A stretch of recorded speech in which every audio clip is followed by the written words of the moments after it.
Do'stlar, YouTube'da ilk 1000 ta obunachi yig'ish bu juda ham oson hisoblanadi va ushbu videoda men sizlarga buni qanday qilib bajarishni ko'rsataman. Tayyor bo'lsangiz, qani boshladik. Avvalambor e'tiborni to'g'ri joyga qaratishingiz juda ham muhim.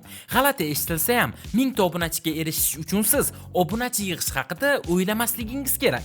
Buni o'rniga siz aynan prosmotrlarni ko'paytirishga e'tibor berishingiz kerak. Statistika bo'yicha sizning uzun videolaringizni ko'rayotganlarning atiga 1% obuna bo'ladi. Demak, uzun video orqali 1000 ta obunachi yig'ish uchun sizga kamida 100 ming ta prosmotr kerak. Shorts bo'yicha esa odatda 0.2% odam obuna bo'ladi. Ya'ni 500 ming ta prosmotr orqali biz 1000 ta obunachi yig'ishimiz mumkin ekan. Shuning uchun bizga ikkita narsa kerak.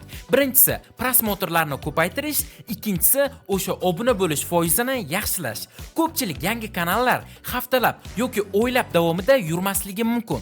Har bir videosi 200 tadan ham kam prosmotr oladi. Haftasiga esa atiga 5-10 ta obunachi qo'shiladi. Buni esa biz o'ylik zona deb atashimiz mumkin.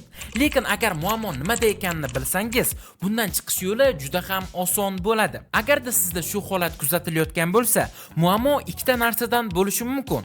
Birinchisi, bu kontentingiz g'oyasidan, ikkinchisi kanalingiz nastroykasidan. Shuning uchun kanalingiz to'g'ri nastroyka qilinganiga ishonch hosil qiling va virus mavzularini qidirishni boshlang. Demak, birinchi usul hot dog metodi.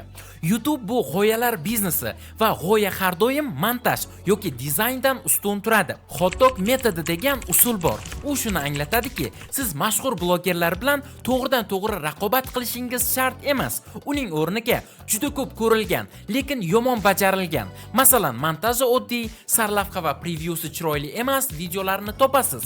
O'sha g'oyani yaxshi nom, zo'r preview va sifatli qilib qaytadan tayyorlaysiz. Mana shu joyda sizda katta imkoniyat mavjud bo'ladi. Muvaffaqiyatli g'oya va sifatli kontent bu virusli video degani. Do'stlar, siz ham YouTube'da o'z kanalingiz bo'lishini xohlaysizmi? Lekin nimadan boshlashni bilmaysizmi? Hozir ko'pchilik shunday xatoga yo'l qo'yadi. YouTube kanalni o'zi ochadi, noto'g'ri nom tanlaydi, dizayn va so'zlamalarni xato qiladi va natijada bunday kanal hech qachon rivojlanmaydi.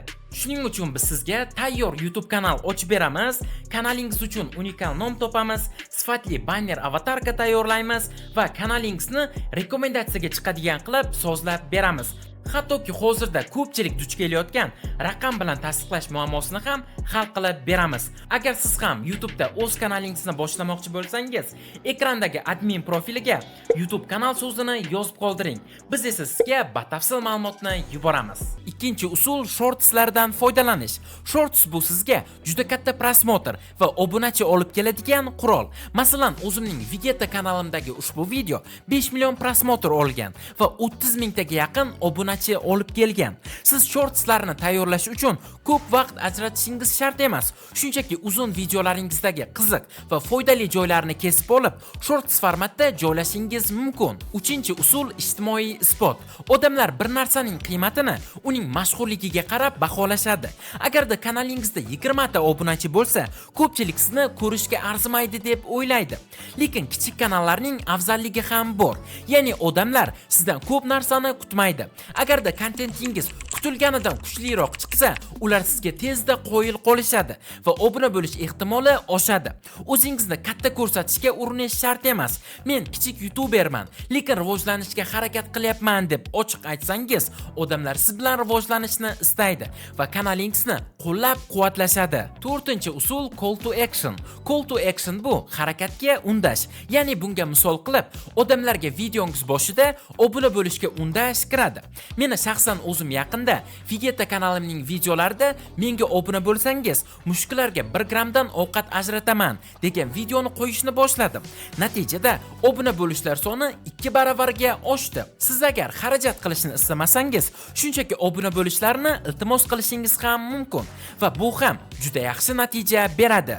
Beshinchi oxirgi usul jonli efirlar o'tkazish. YouTube Shorts bo'limida jonli efirlar qilish orqali ham tezda ko'p odamlarni yig'ib, ularni obunachiga aylantirishingiz mumkin. Buning uchun efirni sozlash vaqtida faqat obunachilar chatga yozishlari mumkin funksiyasini yoqasiz va odamlar chatga yozish imkoniyatini olish uchun ham sizga majburan obuna bo'lishadi. Shu yo'l orqali ham siz efir davomida ham tomoshabin, ham yangi obunachilar sonini keskin oshirsangiz bo'ladi. Bu juda ham samarali usul. Albatta foydalaning.